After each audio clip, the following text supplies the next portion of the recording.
Dua raksasa Asia bertemu di final Piala AFF. Kira-kira siapa nih yang bakalan jadi juara? Thailand dengan skuad lapis duanya atau malah Vietnam yang akan keluar jadi juara ya? Indonesia nonton dulu aja kali ya. Kita pelajari permainan dari mereka ya.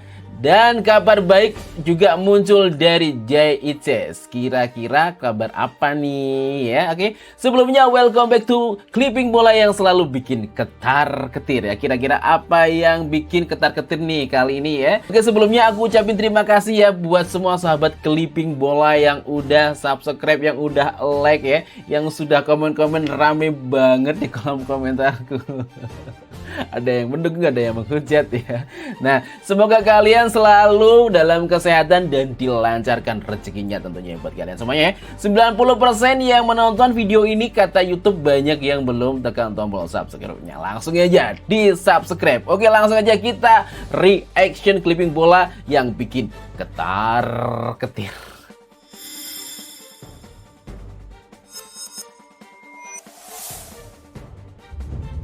Harus pakai sistem dual leg. Thailand dan Vietnam akan bertarung selama 180 menit, bukan hanya satu pertandingan. Leg pertama digelar 22 Agustus 2026 di Raja Mangala Stadium Thailand. Kemudian leg kedua berlangsung pada tanggal 26 Agustus di Mai Dinh Stadium Vietnam. Ternyata format ini dibuat agar kedua tim punya peluang yang lebih adil. Tonton pertandingan ini, kalian bisa cek di YouTube. Menurut gue dengan sistem kandang dan tandang ini, kedua tim sama-sama merasakan dukungan supporter sendiri. Apalagi ini duel dua raksasa ASEAN. Thailand dan Vietnam punya sejarah panjang di Piala AFF. Jadi juara harus dibuktikan dalam dua pertandingan, bukan hanya satu. Coba ya kalau timnas Indonesia yang melaju ke final, bakal kuat gak ya dua leg seperti ini? Oke ya. Jadi ketengilan dari Vietnam dan juga dua raksasa ini termasuk dari ASEAN ya. Jadi kira-kira siapa nih kalau menurut kalian ya? Kalian boleh komen di bawah ya. Dan kabar muncul dari Jay Itzes. Nah, kita gaskan guys ya. Jay Itzes pulih, tapi justru bakal punya duet baru di Sassuolo. Setelah absen lawan Cesena, kondisi Jay dilaporkan sudah membaik dan dia siap kembali ke lini belakang Sassuolo. Kabar bagus buat Garuda, apalagi musim baru Serie A sudah dimulai. Masalahnya, partner Jay musim lalu, Tarik Muharemovic, sudah cabut ke Leeds United. Sassuolo sekarang mengincar bek Belgia, Fede Leijsen, dari Union Saint-Gilloise buat jadi tandem baru Jay. Leijsen masih 23 tahun dan punya pengalaman juara Liga Belgia serta Piala Belgia. Jadi menarik, duet Jay dan Leijsen bakal langsung nyetel atau butuh waktu. Jadi ini kabar baik ya buat Jay Itzes ya. Ini kira-kira bisa gabung nggak nanti di FIFA Asian Cup. Semoga aja ya. Semakin keren, semakin bisa diandalkan ya. Nah ini selanjutnya ini adalah kabar yang keluar ya. Ini secara ada meme dan opini sih. Kalau menurut sini opini, kita gaskan aja guys ya. Oke, FIFA Asian Cup seharusnya tetap memakai skuad lokal untuk membuktikan bahwa Hetman punya kualitas. Boleh sih, boleh jadi ya. Kalian tidak akan melihat kesalahan-kesalahan itu pada September dan Oktober. Kami akan membereskannya dan datang dengan api yang baru. Ini kan kata-kata pas waktu melawan Singapura kan ya. Tapi kayaknya susah deh kalau pakai sekuat yang lapis 2 ya, karena terlihat dari permainan-permainan yang tidak bisa diterapkan ya. Mungkin punya ide yang bagus tapi belum bisa mengartikan dari semua taktik dari John Herdman.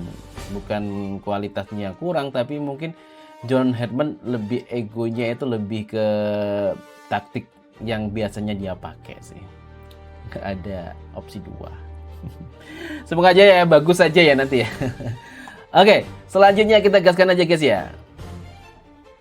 Nah, ramaikan GBK Timnas Indonesia jadi tuan rumah FIFA ASEAN Cup 2026 guys ya. Indonesia resmi jadi tuan rumah FIFA ASEAN Cup 2026 ya.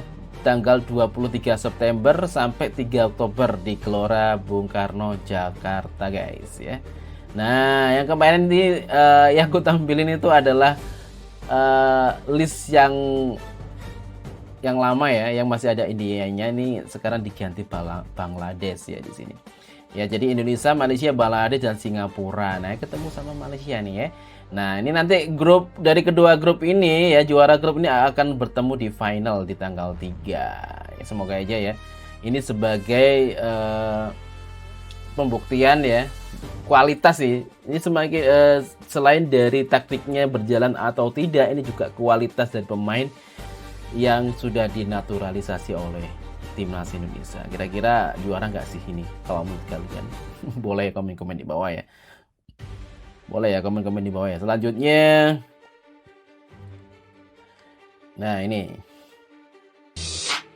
Waduh, Vietnam baru masuk final, tapi sudah ada yang kasih gelar Raja Asia Tenggara. Santai dulu, Golden Star Warrior. Gak apa-apa ya, gak apa-apa ya. Sekarang rajanya antara Vietnam dan Thailand ya. Nanti kita ketemuin di FIFA Asian Cup ya. Mantan pemain timnas Vietnam, Nu Tuan, menyebut Vietnam saat ini sebagai tim terkuat di Asia Tenggara. Katanya bukan cuma Vietnam yang harus mengakui itu, tapi semua tim di kawasan ini juga harus mengakui kekuatan mereka. Apalagi setelah Vietnam berhasil menyingkirkan Malaysia dan melaju ke final Piala AFF 2026. Memang Vietnam tampil meyakinkan, mereka punya kedalaman skuad, permainan kolektif, dan mental yang semakin matang. Tapi jangan lupa, di sepak bola yang dihitung itu bukan siapa yang pede sebelum final, tapi siapa yang atrofi setelah final. Untuk kalian, Vietnam memang yang terkuat di Asia Tenggara atau masih ada tim lain yang bisa menggagalkan mereka? Berarti Indonesia nonton aja kali ya. Nonton dulu aja kali. Nggak apa-apa lah. Sebenarnya kita juga tetap nyesel, tetap apa ya, kecewa, ada sedih juga ada ya. Ini padahal itu adalah waktu dulu tuh Piala Tiger itu kita minim-minim itu adalah lolos grup, dan biasanya kita adalah langganan final ya 6 kali loh, tapi kita nggak pernah juara. Cuman dulu itu memang sering banget ya kita dikalahkan itu dari pihak ketiga, yaitu wasit ya, yang orang ada yang bikin laser lah, inilah zamannya siapa sih itu, si pelontos itu. Hendro ya, kiper Hendro ya, Hendro Kartiko ya, kipernya Arema dulu ya. Nah itu juga zamannya Kurnia Mega juga, kipernya juga gitu. Dan sekarang kok malah pakai pemain diaspora yang banyak sekali, kok kayak gini gitu ya. Padahal dulu di zaman ASG itu juga keren sih padahal ya. Oke. Ini juga masih ada informasi dari J, kita gas ya. Nah, J itu dapat tawaran besar dari klub-klub Eropa guys ya. Di tengah dinamika bursa transfer ya, posisi JHS di Sassuolo mendapatkan perhatian khusus dari penampilan konsistennya musim lalu, membuat namanya dikaitkan dengan tawaran besar dari klub-klub Eropa. Bagi Sassuolo, mempertahankan JHS sama pentingnya dengan mendatangkan pemain baru ya. Kehadirannya sangat vital untuk menjaga stabilitas lini belakang Nero Verdi musim ini. Ya, Nero Verdi musim ini. Ya, gitu guys ya. Ya kalau menurutku, kalau masih menjadi starter utama ya, mending kita ini sih masih stay di situ aja kali ya. Oke, selanjutnya ini dari Arul. Aduh, Arul deh. Kita gaskan ya. Gue coba pengen tanya sama lu, Pade, kalau misalnya timnas Indonesia gagal juara FIFA Asian Cup, John Herman harus angkat kaki dari kursi kepelatihan, bos. Kita open discussion aja, ini negara demokrasi, semuanya berhak berpendapat. Coba kita pikir-pikir dulu. Kalau misalnya Herman gagal juara bersama timnas utama kita di FIFA Asian Cup nanti, yang which is grupnya sangatlah mudah di atas kertas, apakah sudah sepantasnya Herman cabut dari kursi kepelatihan? Kalau menurut gue, jangan dulu. Bos, ingat bos, Januari ada Piala Asia, bos, masih ya pelatihnya baru lagi. Ngulang lagi dari nol, masa langsung cabut si kawan? Kalau gue pribadi sih tetap nunggu Piala Asia nih bos ya. Coba kalau menurut lu pada para pecinta timnas, kira-kira gimana nih? Apakah emang udah sepantasnya out atau enggak? Coba tulis di bawah ya. Gue coba. Kalau menurut gue sih ya bagus ya.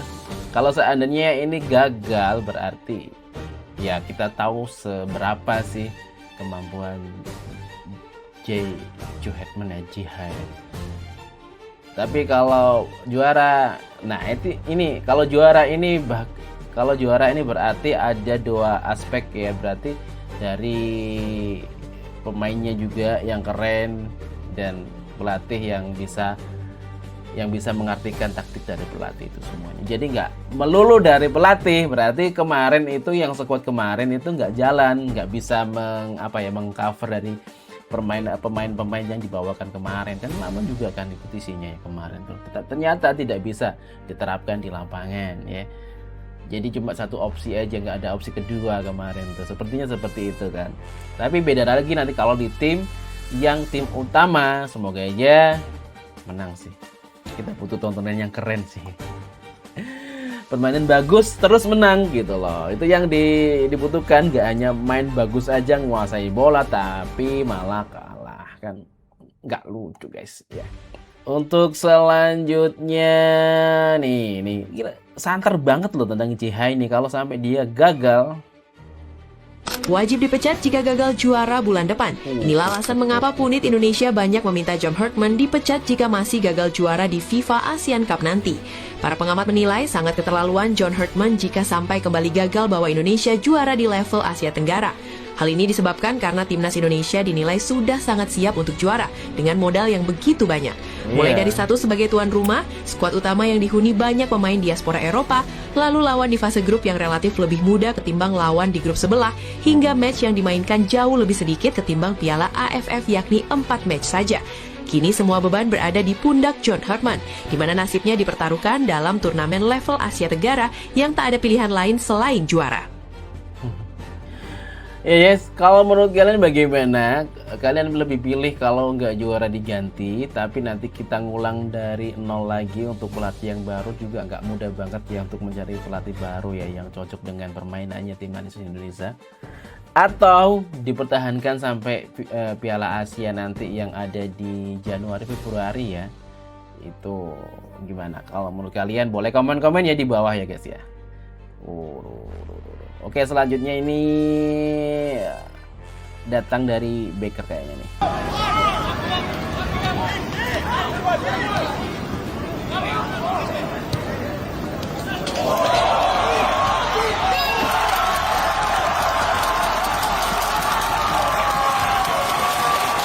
Oke. Mitchell Baker kembali mencuri perhatian lewat gol yang begitu apik di kompetisi sepak bola Amerika. Penyerang muda asal Melbourne, Australia ini sebelumnya dipilih Colorado Rapids dengan urutan ke-10 pada MLS Super Draft ya. Baker memang sudah menunjukkan ketajamannya sejak memperkuat Josh Keaton ya pada musim 2025. Ia mencetak 14 gol dari 3 assist dalam 21 pertandingan sebelum melangkah ke level profesional. Ini gol pertamanya menjadi momen penting dalam perjalanan karirnya. Penyelesaian yang tenang sekaligus indah ini menunjukkan kenapa Baker begitu diperhitungkan sebagai salah satu talenta muda menarik di sepak bola Amerika. Gol pertama semoga jadi awal dari banyak gol-gol berikutnya. Aduh, Baker ya, keren. Butuh nih kayak Baker nih kan pemainnya masih muda, terus jenjang karirnya juga masih panjang kan ya. Oke.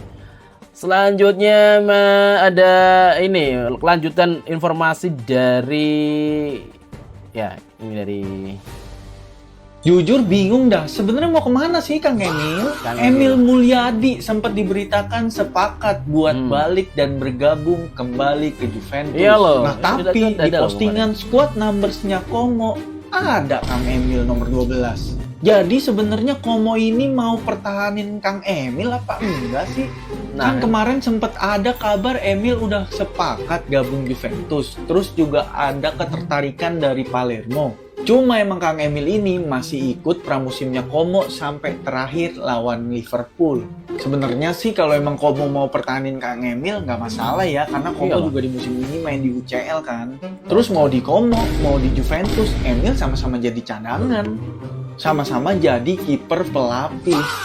Kecuali kalau ke Palermo mungkin bisa jadi kiper utama. Kalau kalian jadi Kang Emil, kalian bakal pilih gabung Juventus, stay di Como, apa gabung ke Palermo? Coba tulis.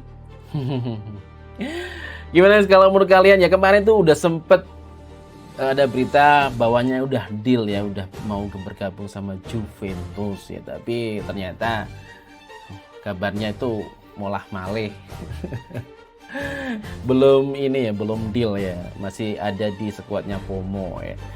Oke, selanjutnya ini juga masih dari Emil Audero ya. Ini juga agak kontradiktif sih ya. Kita gaskan lagi guys. Fans Juventus malah ramai-ramai menolak Emil Audero, bahkan ada yang menyebut duet Vicario Audero sebagai film horor. Lantas inilah kenapa Audero begitu diragukan. Supporter mempertanyakan kualitasnya sebagai pelapis, bahkan tak yakin Juventus layak mengeluarkan sekitar 3 juta euro untuk merekrut kiper timnas Indonesia tersebut. Apalagi Emil Audero saat ini bukan pilihan utama di Como. Fans Juventus susah sih ya kalau udah kayak gini ya. Oke. Kemudian ini ada informasi dari kita kasih aja ya.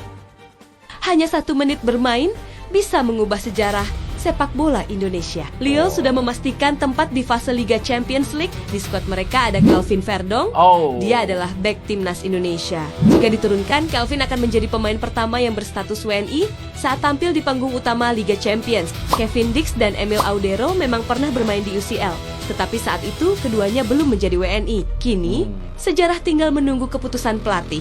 Menurutmu, mampukah Calvin mendapatkan menit bermain? Tulis prediksimu karena hanya 1 menit bisa mengubah sejarah. Hanya 1. Nah, tuh guys, gila sih. Terus selanjutnya kabar dari Justin Hubner ya. Pemain segacor ini masa ia mau pulang kampung? Jangan dulu. Justin Hubner cetak 1 gol di laga uji coba lawan tim Prancis. Gol Justin ini adalah gol penyama kedudukan Fortuna Sittard ke gawang Metz di menit ke-45. Ole dan Justin Hubner menjadi starter di laga ini cuy. Laga berkesudahan 3-1 untuk kemenangan Metz atas Fortuna Sittard. Walau kalah tapi kedua pemain timnas ini menunjukkan progres luar biasa. Semoga selalu dapat tempat di musim ini. Follow akun gua buat kan makin keren aja kan Hubner sama Uli kan ya. Oke guys, kayaknya sekian aja ya perjumpaan kita pada kesempatan kali ini. Terima kasih buat kalian semuanya ya yang udah nonton dari awal sampai akhir. Semoga kalian selalu diberikan kesehatan ya, diberikan ya rezeki yang melimpah ya, dan komen-komen kalian semua aku baca, aku bisa balas-balas komen kalian ya. Jangan lupa ya di like ya, di like juga, di share juga boleh ya. Dan yang belum subscribe silakan tekan tombol subscribe-nya karena subscribe itu juga gratis ya. Oke, tetap dukung timnas Indonesia, nanti kita siap-siap angkat trofi di FIFA Asian Cup. Tetap dukung Garuda, tidak takut.